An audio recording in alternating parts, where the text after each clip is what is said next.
SeizYourBusiness.com podcast with Tony Rourke and Kevin O'Flaherty.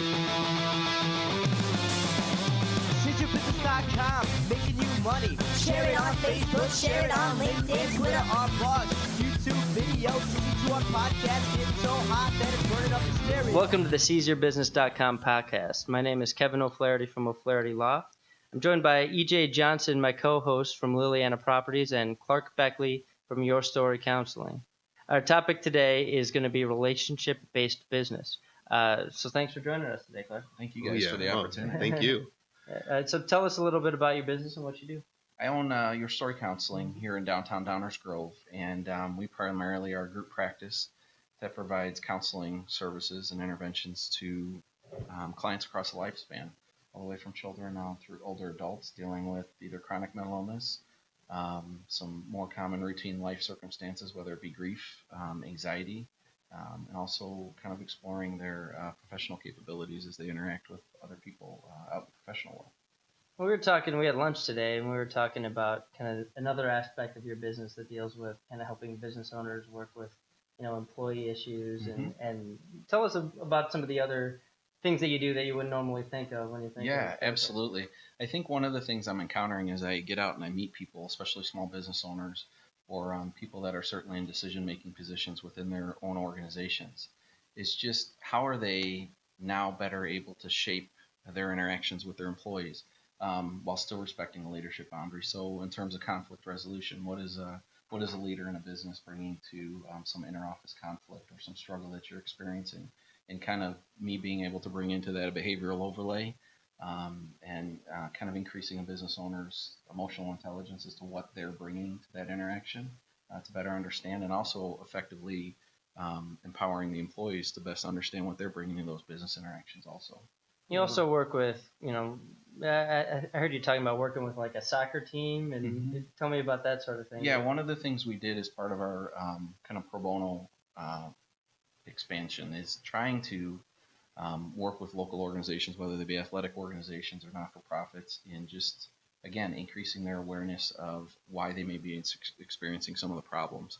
One of those might be a local soccer club whose parents are seemingly having unreasonable expectations of the capabilities of their young soccer players. So amidst that, trying to promote the parents and developing a greater understanding what their 6-year-old soccer player can do developmentally. What they can actually understand and hear from the coach or hear from their parents, obviously to be a better soccer player, but also to experience the support as the social activity that it may be. Okay. So if like a business owner wants to work with you and is having trouble managing people in his business, what would that process look like? Well, one of the things I would primarily want to do is get to know the business owner a little bit better, again, on a relational level, and have them come into my office and just explore a little bit about their history in the business. Is this a new venture for them?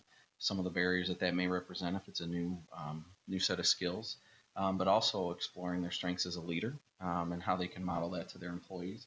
But then the tougher side, where I kind of beg for some transparency with that business owner, is really delving into what barriers they may have already identified that may prevent them from certainly expanding or growing their business and being an effective leader and modeling those qualities for any subordinates that they may be working with. The first thing I think of it when I heard you say what you do as far as like going in and helping the business owner, it's like that movie The Office, where like they just sit down and just start drilling you. What do you do? What do you do? What do you do? Is it something like that, or is it more like? Yeah, I would say just as direct, but I think my perspective would be more in actually hearing kind of the voice and the tone of those that are actually, I would say, kind of the frontline staff that are actually experiencing business owner or the management team or leadership team firsthand every day, and kind of developing a better understanding of their tone rather than, we always think a consultant, everyone goes hide in the closet kind of thing. This is more like, let's sit down and talk and learn, more for growth and expansion than actually elimination or kind of rebuilding or remodeling the office, so to speak. So it's not a naga anymore. Yeah. It's just Office Space is the movie. Yeah, I mean, that's what I thought of. The Office Space. That would that's be the first thing I thought of. anti-Clark, Is just like walk in and be like, what do you do? What do you do? What do you do? Everyone's hiding under the desk. Yeah. So for someone who's not getting the results out of their employees that they're looking for, or they've got a conflict that they, between themselves and their employees, or between employees, it sounds like what you do is you'll help that business owner first kind of look at what they're doing wrong as a leader, what they can improve as a leader, but you'll also kind of go on the ground level and talk to those employees and kind of get their perspective and help bring the two sides together. Yeah, absolutely. And not by any means inserting myself in the middle of it, but again, kind of promoting the relational side of it and making sure the business leader, again, is kind of aware of their own availability to have some of those conversations or how they present themselves to their staff. Especially in small business, you're really hoping people are working hard and dedicated, even more so maybe in a larger organization. I mean, everyone's really aware of the role and the very detailed, specific function of each person in that small office. So I think it's really important to understand personality types and certainly, again, what the owner or the leadership team is bringing into those interactions that either promotes conversation and productivity or, frankly, inhibits it. Have you ever been in a situation where you pretty much knew the business owner was the problem and you had to kind of do that confrontation with them? A little bit, yeah. And be able to talk to them and be like, this is the problems you didn't change? I was involved in a circumstance, not through my practice, but through another professional opportunity where I managed a multidisciplinary team that was made up of physicians, detectives, and specialty investigators or child welfare investigators.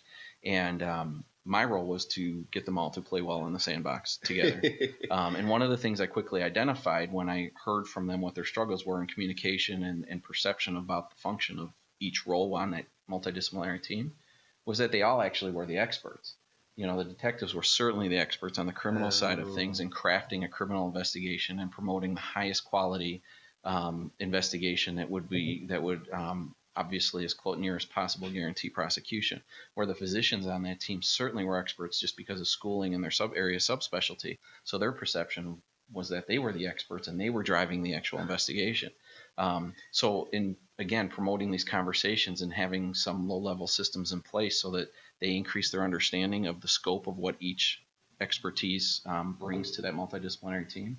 And that mitigated quite a bit of communication problems. Oh, wow. Okay. What are some of the biggest mistakes that you see people making as leaders? I'm sure every personality type makes different categories of mistakes, but what are some things that you see people doing wrong that are kind of the easiest fixes for you? Well, I think the one that makes me cringe the most is kind of that devout perception by the business owner or business leader that they truly are the business leader.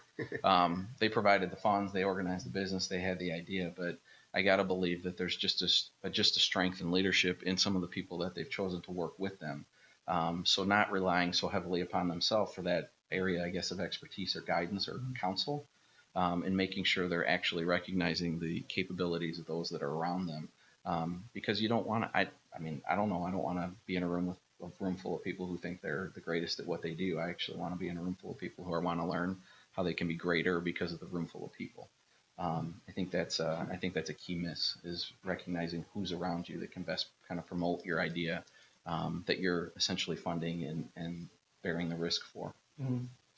We had a situation in our office that I handled what I think self-diagnosing. I think I handled it well, but I wouldn't have handled it well 3 years ago.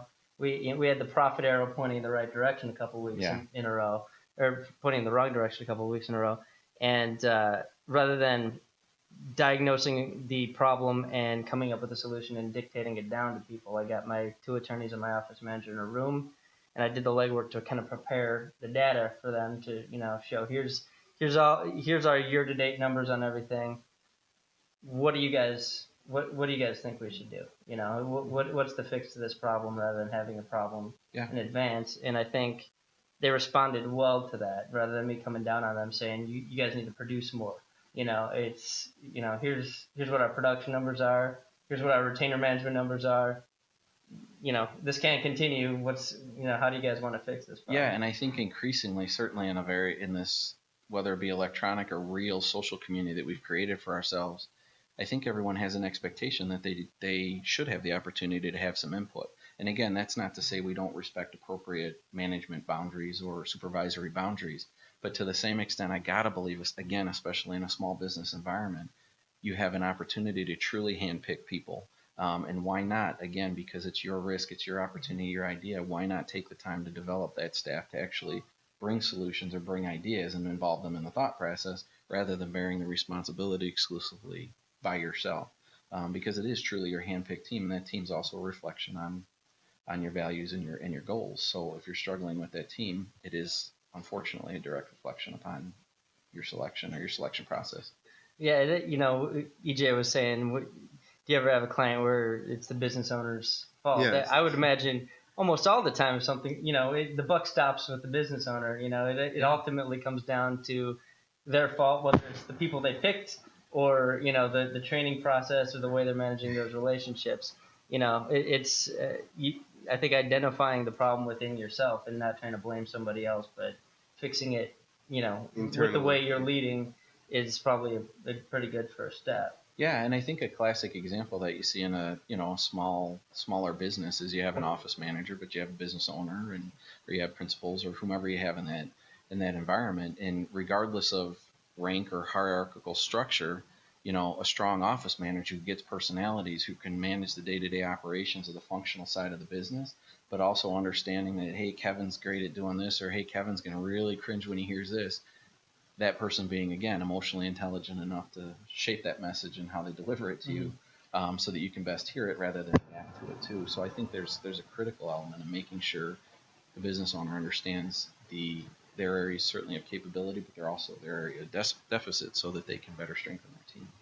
We went through a funny transition, an interesting transition over the past 4 years, where initially people would bring me problems that I would solve.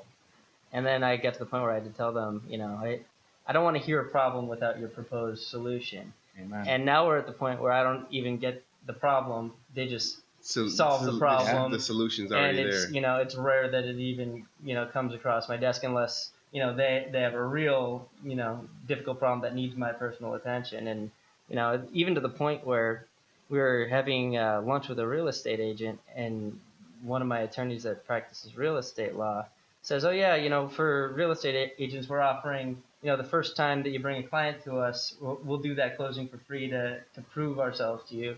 Like, oh, they're giving a $500 discount on their own without running it by me. I love that. That's a great idea. Was that before or after the nausea? No, no, but it was funny that they didn't even think they needed to ask me to do that. Yeah. And I was pretty proud of the team I assembled for just kind of thinking the initial about stuff like that. And now maybe they should have run it by me, but I if everything has to be run by the owner, then nothing can really get accomplished. Well, and I think the growth is only vertical then too in their understanding, where if you got this image where you can when you first plant a tree, you've got the string around the tree and the stakes or whatnot. You want to keep the tree upright, but as that tree grows, you remove the stakes and branches sprout on their own, and that's because you're promoting the growth, you're promoting the development and strength of the tree. I mean, I got to use the same analogy with people too, where you're promoting an environment where they can explore again by making mistakes, but making mistakes amidst a constructive environment. It's certainly promoting growth and development, and again, that's certainly benefiting your overall product that you're delivering. Yeah. Before we move on to the topic, another kind of personal story is one of my leaders is someone that's very blunt, and at first I considered that a negative, where it was. I gave him a case, and he's like, you know what, I'm not going to make any money on this case. This isn't a profitable situation for me. Why don't you give it to somebody else?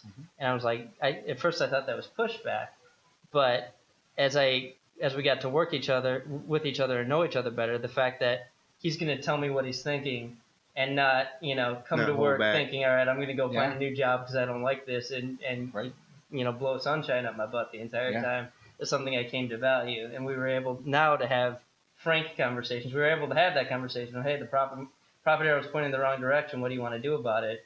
Where we both know that we can be open with each other, and he's not going to get fired if he's frank with me, and I know that he's going to give me his true opinion and not just going to say, screw this job, I'll truck along until I can find something else. Yeah, absolutely. I've always thought the military is a lock on how they kind of conduct meetings or those kinds of exchanges, where they always start with the lowest ranked person in the room and work their way up, right? Because there's no way, again, if we use the office manager and you got a room full of principals or whomever, the office manager is not going to speak up if you yourself's talking first. So being able to listen, again, from the front line all the way back up, certainly develops a richer, more authentic decision.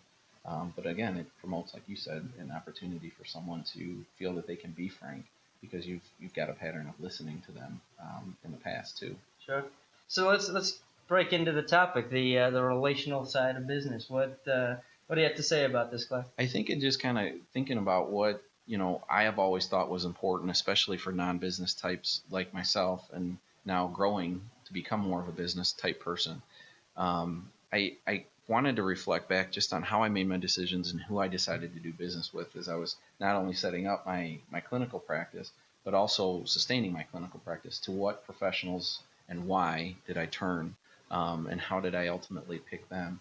And by and large, it comes down to feeling as though my exchange and my interaction with them were based on authenticity, and not a hard sell because you're, the best accountant in town, and you have the highest volume caseload, and you only specialize in special businesses or whatnot.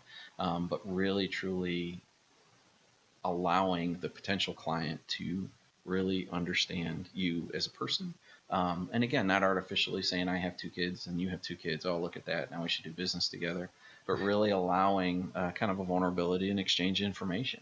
And again, being authentic rather than truly making it about the product. And I always think I tell this story over and over again, especially when my wife does business development, and certainly everyone around me is trying to develop a client base. And one of the things I think about is there was a car salesman that I like so much.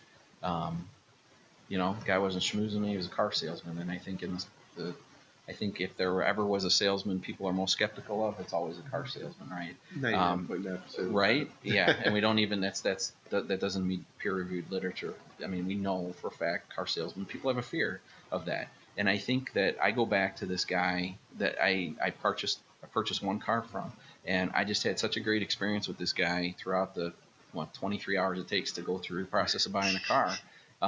After having been to other car dealerships, same manufacturer, shopping price, bought a car from this guy. Next time I needed a car, I went and bought back another car from this guy. Third time I needed a car, I went, even followed him to a different manufacturer. And when I think about that relationship, that's kind of a guide point for myself and how I'm trying to portray myself when I'm even trying to build my business. What was it about this guy, Joe, who worked in Elgin, that just, hit it off with me? And it wasn't this artificial exchange and patting me on the back and saying, oh, we'll get you the best car there is, because the product really didn't matter. Because, again, I'd been to other car dealerships, and the price is always going to be the same.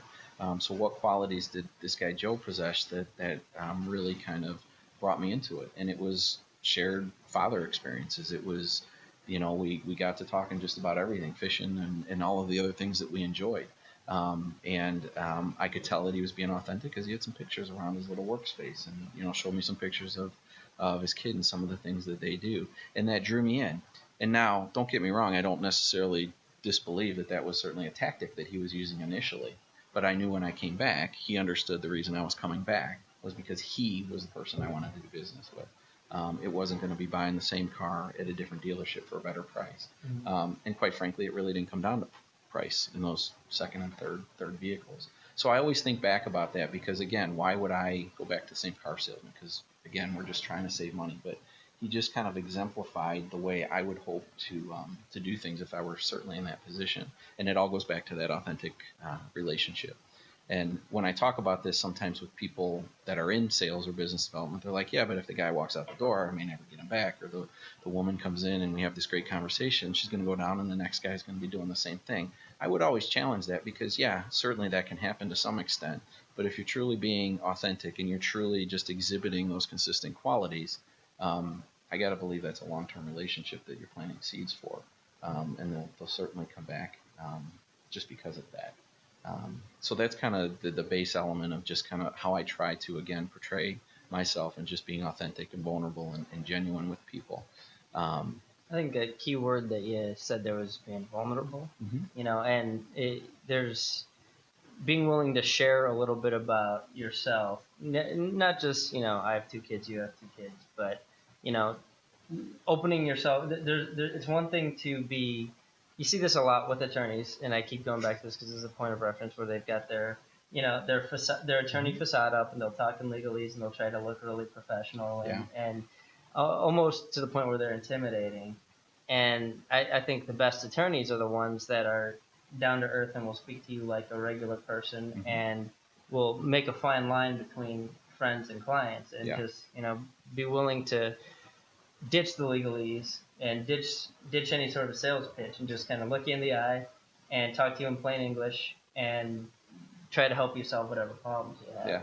And you'd be surprised at how few there are like that. And like you said, you're not going to want to go to an accountant just because they've got the biggest book of business in town or because they specialize in this issue. And all of our businesses, resumes are, a potential client or a potential patient can't really tell the difference between a good resume and a bad resume. Yeah. And they can't assess legal skills, from an initial consultation. What they can tell is whether you come off as a trustworthy person and someone that they can count on to care about them as an individual. Yeah. And I think people forget, or at least, again, businesses that have some kind of sales component or business development component, where I think they often forget that when you're going into your first interaction with the client's expecting a sell. The client's expecting some tactic. The client's expecting something artificial or stereotypical even. So I think, again, not tactically disarming them, but showing them actually that you're doing a job and why you're doing your job, what you like about your job, what your struggles are with your job. Because when it comes down to it, people do business with people they don't like all of the time. But why? Again, if you've got 3 or 4 accountants in town, you've got 3 or 4 realtors that that are out there that you see their name, they've got the name recognition. Ultimately, you should be choosing the person with whom you're most comfortable and not allowing them to kind of control that decision for you. Because there certainly isn't any reason to do business with someone that you dislike when you're truly the consumer. Certainly in partnerships, you have to manage some difficult personalities and difficult circumstances, but there's no reason to make that decision with someone you don't like.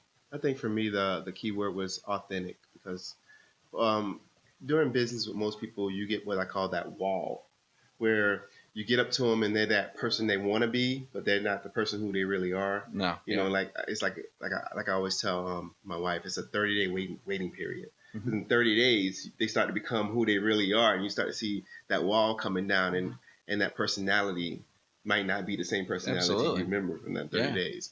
And I think that was the key, because when you're doing business, you get that 30-day wall, and you like seeing this person, but the person who comes off just, this is me, this is who I am, I'm going to do as much for you as I can. And that's the person you usually go for. You don't go for the one who sits back and says, hey, I'm here, but I'm going to try and see what I can do. Yeah, and there's the relatively new science of assessing and evaluating how our interpersonal skills are eroding because of the digital age that we're in right now. And I also, I got to believe that being relational is actually not what is most common these days. No. Doing business via computer or even over the phone isn't as desirable as someone having that face-to-face contact. So just by being relational, you're actually being different, even though it's an old school skill.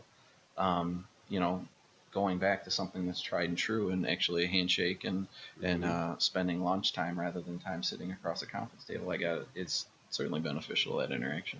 Well, these days, they don't even do FaceTime anymore. So you on a phone, you make a deal happen, and that's it. The deal happened. You never even met the person. Yeah, yeah.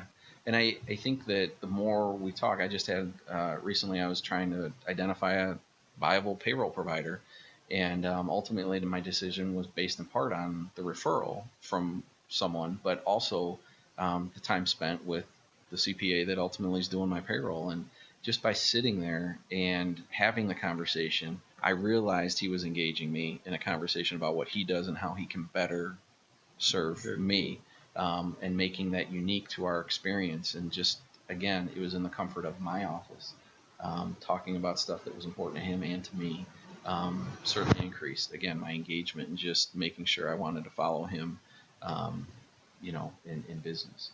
So I think that was critical. It was a critical decision for me. And I think, again, if you read about this, whether it be online or in some of the, Forbes does some articles on relationship building in business, obviously, and some of the other kind of higher end publications, I think that they still treat this relational component to business as a soft skill. But again, it more and more, I think, is becoming more critical because of our separation from one another. I think there is certainly a hard science to it. So I don't know that it's as soft a skill as people are saying anymore. I think it's essential, or will become more essential as we become, again, more separated. So what do you think the difference between someone who's coming off as authentic and someone who's not is? Is it just them being comfortable in their own skin and relaxed and not worrying too much about what the other person thinks? Yeah, I think, I said it, you echoed it with just the idea of vulnerability. We're not talking about our problems with people, but we are certainly talking about, gosh, I can't believe I've been in business for a year and this is what I did, this is what I did wrong, this is what I did well. There's no harm in talking about that because you're certainly imparting knowledge and experience on the person, but you're also showing them where you're at. And kind of what your needs are too. And I mean, there's a buzzword out floating around on the internet. They call it social capital. Are you making deposits in those interactions socially with your business relationships? Are you developing a social bank account so that you can call upon that as you, again, increase the frequency of your relationship or further develop that relationship? But I think that, again, potential clients are expecting interaction that's going to involve some component of a sale, or why you should use me or why you should use this product. So that's a given. They're coming into that. So just leave it at that. I think making the rest of it about just, hey, who are you? How'd you get here? Why do you need this? Tell me more about your business. Those kind of conversations rather than just spending the time talking about the product, because there's two people that are making a decision about whether the product's even going to be used. And I find when you are talking about the product, it's best to do educational selling to the extent that you're going to be selling. Just teach, Absolutely. And I found that my seminar presentations, we were talking about this at lunch today, my seminar presentations are basically just my initial consultations. Mm-hmm. It's not a whole lot different. It's just, I've got a certain amount of information that the person sitting on the other side of the table from me needs to know in order to make an educated decision on what they're going to do. So, my process is talk to them, shoot the shit a little bit, learn a little bit about them, and then, see what they came here for, and then see what they want to learn. And I'll usually tell them, here's what I'm going to discuss, and here's what I'm going to teach you today. Teach them that, and then, then there's no selling involved. It's do you need it or don't you? Yeah, and I think when you're doing that too, I think, again, the potential client is sitting there, and when you begin doing that, they see you brighten up a little bit. They see why you're doing what you do. And certainly that enthusiasm obviously is infectious. And I think it breeds confidence in someone who is on the fence. They're deciding, hey, there's this guy who's $520 less a month, and there's this one who's a little bit more. But gosh, this guy's excited about what he does. And that, again, that authenticity and just showing that engagement. I know as a consumer, I believe that's going to infiltrate our interaction as, client and provider. Absolutely. Is there anything else you want to add about relationship-based business? Yeah, I think the other component that's often missed is, I think I talked to you about this a few weeks ago, where, as the business owner, don't forget oftentimes, especially if your name's associated with the business, there's kind of an element of involvement the client wants to have, or knowing who the business owner is.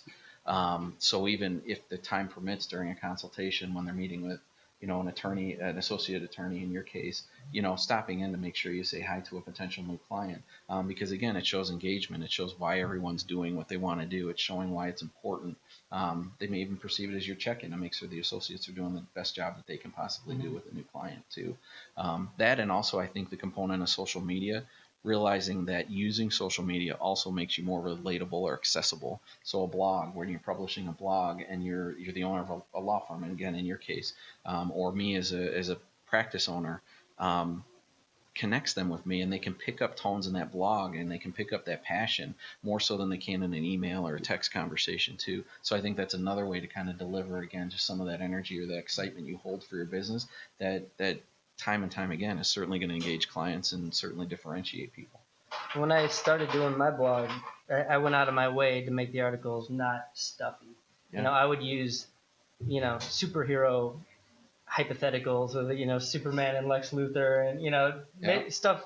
I'm a superhero nerd. I enjoy it. So it's stuff that I cared about. If I were doing it today, I'd probably use Game of Thrones as a hypothetical, but not in all your interactions with people, not trying to be stuffy, not show people how smart you are, but show them how down to earth you are instead.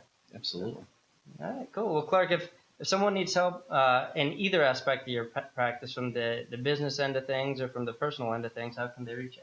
Our website's actionable.com, and our phone number is 630-442-1895. All right. Thanks so much for your time. Thanks, guys.